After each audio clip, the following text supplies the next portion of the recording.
Hello everyone, this is Ezio5 and welcome to the Global Master Tutorial Review.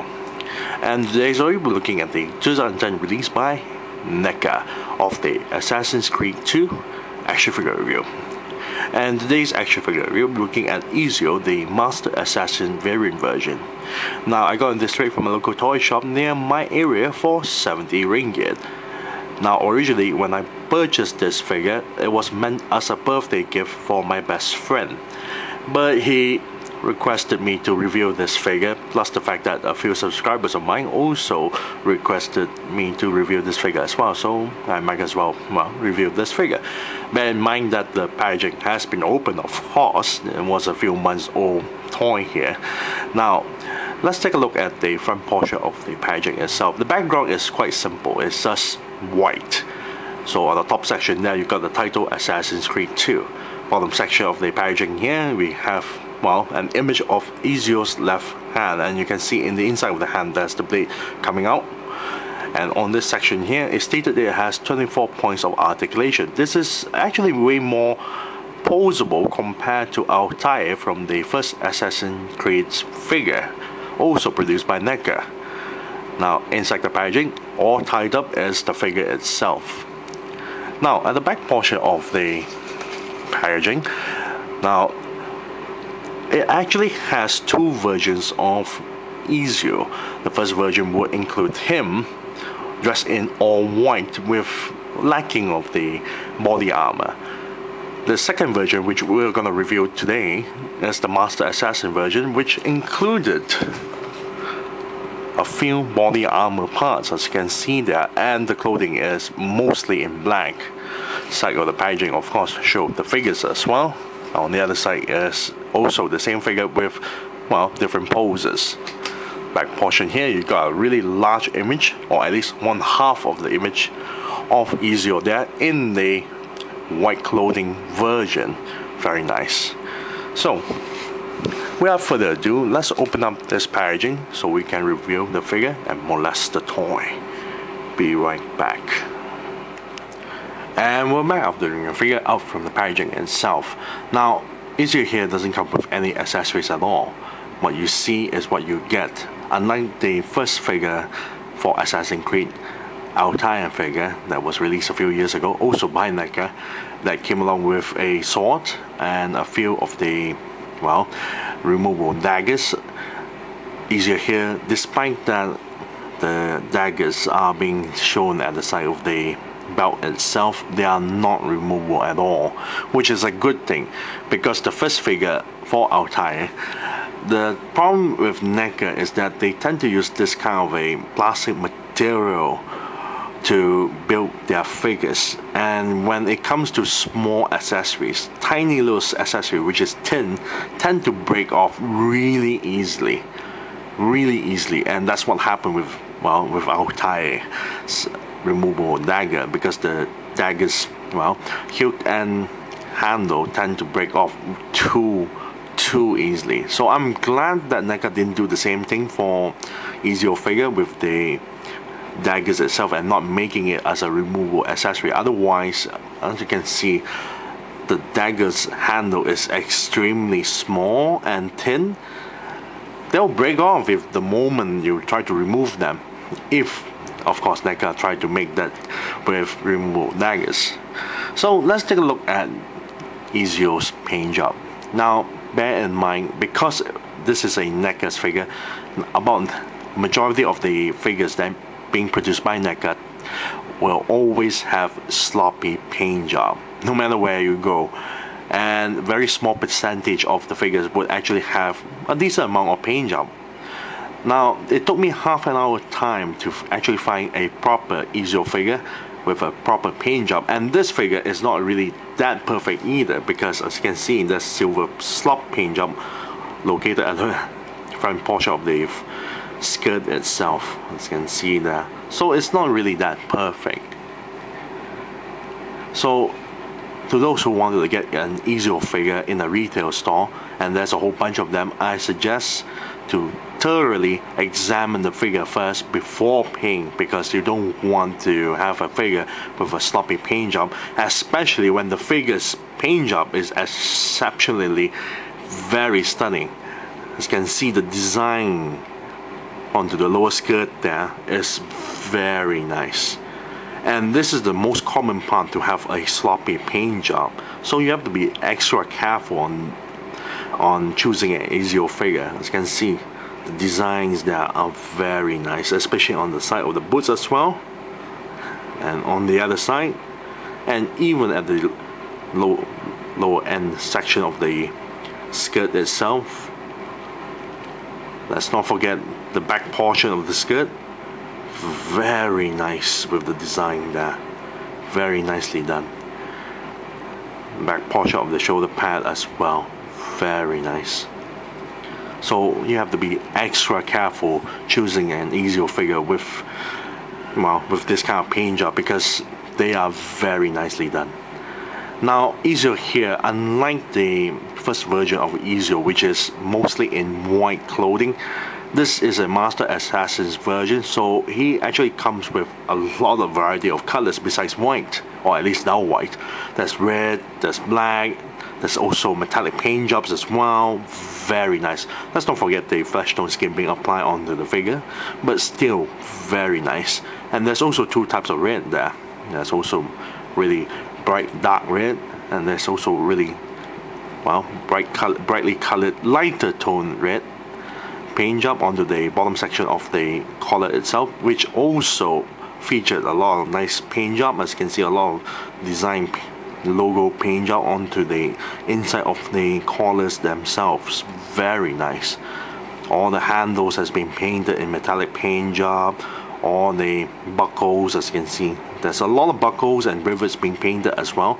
But as I mentioned, this figure is not entirely perfect with the paint job. If you notice the shoulder pad here, this is black and this is grey. It's not really well done. As you can see, very nicely done with the paint job. All the belt buckles are also painted, including the armors and rivets and the straps. Very nice. Very nicely done. Inside of the hand, all the leather parts have been painted in dark brown. Very nice. All the rivets, even to the wrist knife, the hidden blade, that's also painted very nice. Now Ezio here is also wearing a silver necklace, which is also painted from the inside as well. There's also a brown strap, and if you lift the hood a little bit, because the hood is not removable, it's just a little bit, or at least tilt it down a little bit, you can see his pair of eyes there, and the pupils are painted in dark brown. Eyebrows is also painted as well. Very nice. The scarring on the just bottom of his lips there is also a bit painted, but still very nice. Compared to the first Altair figure, of course, this is a Master Assassin version with a lot of details being applied onto it. This figure is actually very nice in detail, color, very nice. But how does the mold fare out? Now here's the fun part with the mold of the figure. Now unlike the first figure, the first Ezio figure, this one has more details because of the added armor parts there. This figure is way more superior compared to the first one, unless you like the original version, unless you're a fan of the original version with the white clothing parts. But this one is very nice. It's up to your choice if you want the original look or the armor look. But this one is very nicely done with the mold there. The problem with the mold is that, because of it being as a Neca figure, anything that's being, glued onto the figure itself originally will fall off quite easily as well. When the figure pop out from the packaging, the shoulder pad is the first one to fall off. Yes, they didn't apply the glue enough onto the bottom section of the shoulder pad, so it didn't actually stay on very well. Another problem is the pouches. Yes, all of them, they tend to fall off quite easily as well. But this figure has been fixed because the nature of NECA's producing their figures are not really well done actually. But overall, the details of the mold are very, very nice. As you can see there, The forearm armor is really detailed. As you can see, the forehand there, the armor parts, the shoulder pad, a lot of nice details. Body armors as well. Very nice.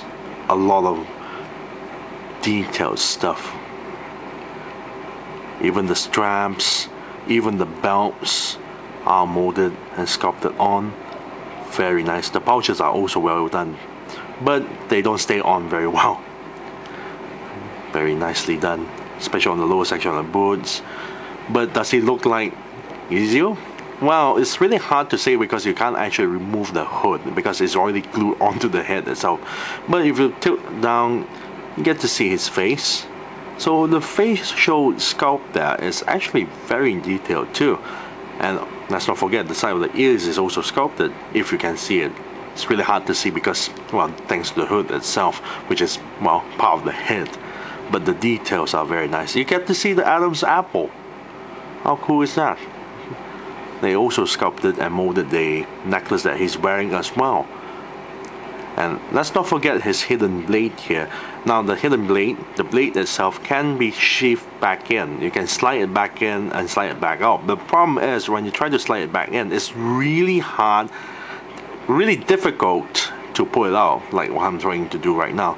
So you have to be extra careful and not accidentally, well, break the blade, because it's also quite a flimsy and very thin plastic. So you have to be extra careful onto the blade itself. But yes, you can store the blade all the way in. Well, at least up to the point that there's the little bit tip there, and it's really hard to pull the tip. Okay, this is because the wrist joint here is not actually articulated. There's no way for you to adjust it so you can, well, move the hand outwards so you can pull the blade out. It's really difficult to pull it. Now, the mold is absolutely gorgeous, really gorgeous. Now let's take a look at the figure's articulation. Now, despite that what's the packaging said that it has 24 points of articulation, posing the figure is a bit difficult at times. Yes, but first the head is on a ball joint, but due to the design of the, well, hood itself, you can actually tilt the head left and right. You can still turn 360 degrees, but you may end up damaging the collar and the hood itself. But yes, you can tilt the head up and down a little bit, side to side, left and right. Now, shoulders here can turn 360 degrees, of course, and close all the way in this far. The other one only close this far, and you can lift the shoulders this high only. This one, about the same thing. Elbow joint here can bend this far, cannot bend backwards, but can turn 360 degrees. As I mentioned before, this wrist joint, there is no wrist joint. However, this one is on the ball joint, so you can actually go, well, push it downwards, straight, or turn 360 degrees, or go up and down like so. Now, torso joint is also on a ball joint, of course. You can go back, forward, side to side, or turn 360 degrees.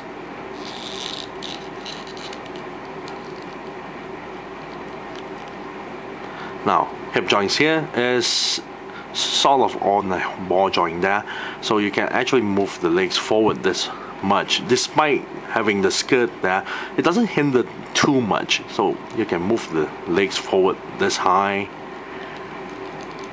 To the sides, not by much actually. You have to actually twist the ball joint on one side so you can move the legs this high. Swivel ties that actually turn 360 degrees.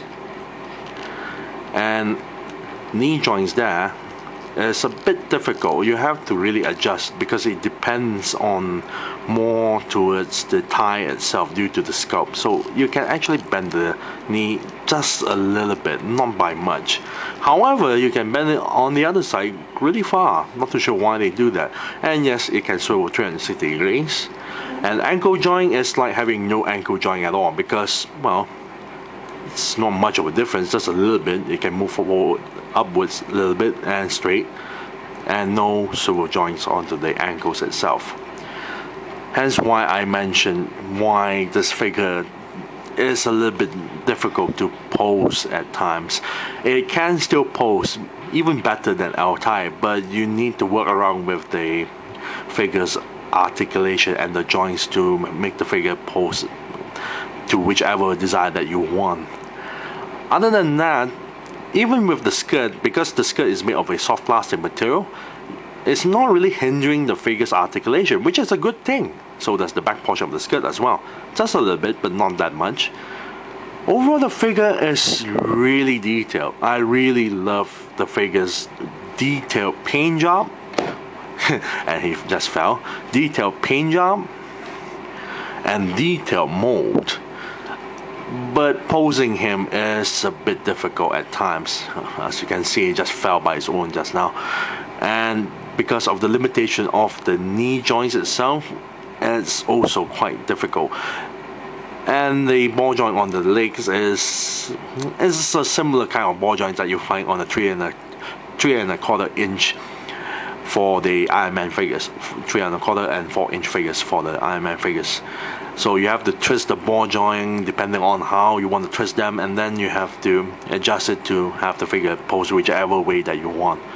Overall, the figure is very nice if you don't play around with it too much, because it's a Neca figure, and because of the plastic quality that they use, they tend to break quite easily, especially for the joints itself or any other parts.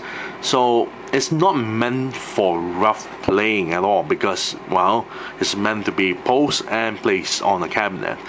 Because it's a Neca figure, it tends to be like that. So if I'm gonna give a rating out of this, I say I really like this figure, so I give it a nice 9 out of 10.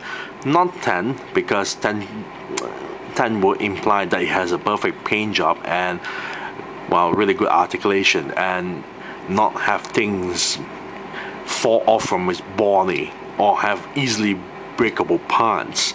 So yes, 9 out of 10 for the Master Assassin Ezio. I thank you all for watching. This is Lucy05, and I'm signing off.